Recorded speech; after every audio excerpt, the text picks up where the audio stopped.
Hello, hello mga higala! Nanapod inyong Diyos ang Omega. So for now mga higala is nanapod ko sa ako ang kusina. So pag nata di sa kusina, magluto ta. So karon mga higala is bago pityubata inyong Diyos ang Omega. Bahala na bagong mata, bahala nag-late na mo mata is basta pula lang gyapon ang atong lips. Ana lang gyud ang labanan sa inyong Diyos ang higala. So karon mga higala is maghimo ko og balanghoy ni siya akong gilungag. Another set of balanghoy. Kay abunda man tag balanghoy karon mga higala is balanghoy atong kaunon. Ko kaunta samtang naapatay tanom, wala pa siya nahurot.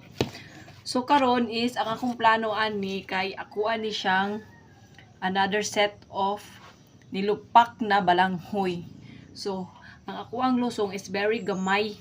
So karon ang ako ang himuon is mga higala is diri ra nako siya lubukon. Diri ko maglubok. So niara akong alhoon niya. Ang akong lusong kay gamay man kaayo.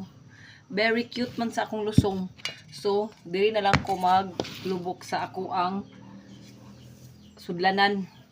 Anyway, di man ni siya malumping. Kay baga-baga ni siya mga higala.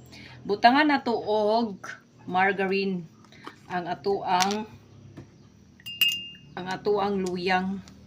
Kay mo ni siya maka lami ang margarine. Then dili na to butang og sugar, pero optional lang sa gusto magbutang og sugar is lami ko siya butang og sugar ya kita kay nag less sugar man ta karon so dili ta maggamit og sugar. Nya ato ani siyang lubukon. Kani ato ang nilupak na balanghoy. So now butangan pud nato siya og buko.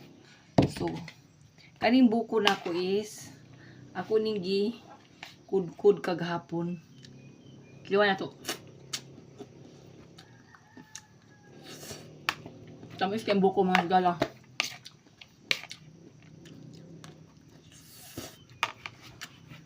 Lamig kaayo. Very lamig mga higala. So now mga higala is maglupak sa inyo ang Omegang Diyos sa og balanghoy. Kay atuanin pamahaw. So ato ni siyang pag humana to lupak ani mag-realize ako ning parisan og nilungag nga itlog. So na 2 pieces nga itlog nilungag og balanghoy ang atong kaunon for this morning. So bye-bye for now mga higala. Another day, another laban sa buhay.